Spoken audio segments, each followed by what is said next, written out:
Yours is all nice. See here? Yeah. But this one's out. yeah, but anyway, it's not blue. Emma's like white, and there's these bright blue veins all through her. Yes. My hands, look at my hands. And then she looks at her face, and she's got the blue veins through her eyebrows, and she's like, she looks at herself in the mirror, and she goes, oh, she's got a... Oh, that's good. I couldn't ask for a better companion.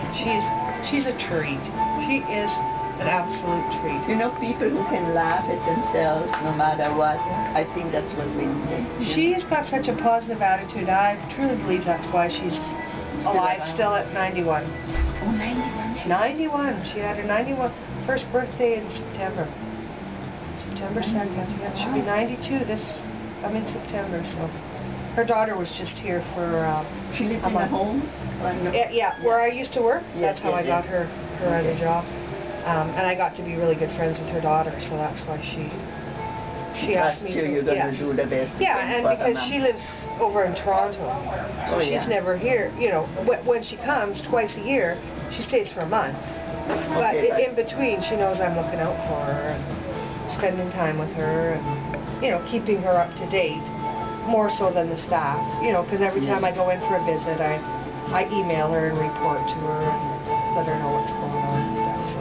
In Montreal, we just had in the newspaper, in one of these homes, but the seniors all have their own apartments, but it's a senior home. Yeah. A woman was dead for 6 days and nobody noticed anything. Oh. One of the neighbors said she doesn't want to be named, but she said that she noticed that she didn't see her for a while.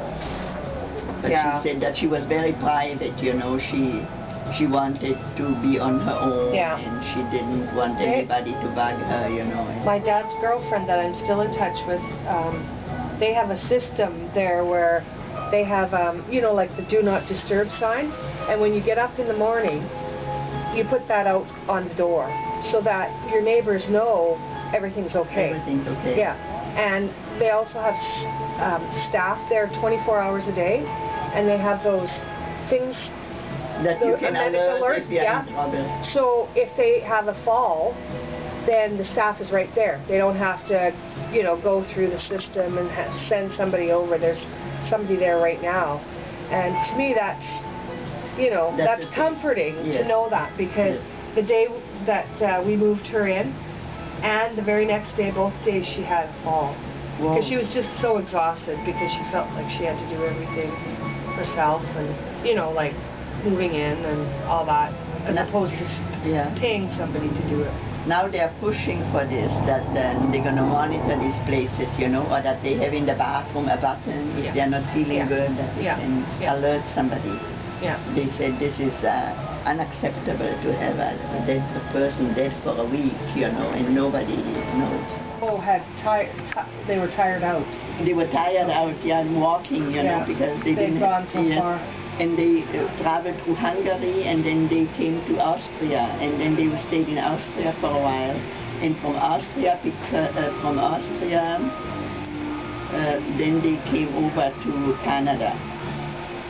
And things got better. Yes, but they said in Hungary they were in castles, put up in castles and places where people were so kind to them everywhere, you know, because they were worn out and traveling.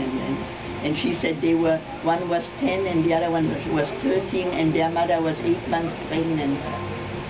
So quite some stories. And their mother was with them? Yes, their mother was, and father. Yeah, you just never know what's going on in people's lives, that's for sure. So it's another reason why we can't judge others. No, we don't know what's, And they're such lovely two women, you know, they're so friendly and nice. But she said that in Romania they went to private school because the parents wanted them to keep their German. Yeah. Imagine. And they learned English already in the schools. So they, my dad's girlfriend, she wrote a book on her life, and it's her memoirs. It's called Betty Who. Oh. And it's very nicely written. She's a very good, eloquent writer, and it was especially interesting because I know her, but just to know what she's gone through, you know, the war, and, you know, unbelievable. Where was she from? Where is she from? Oh geez. All I know is she's a Cockney.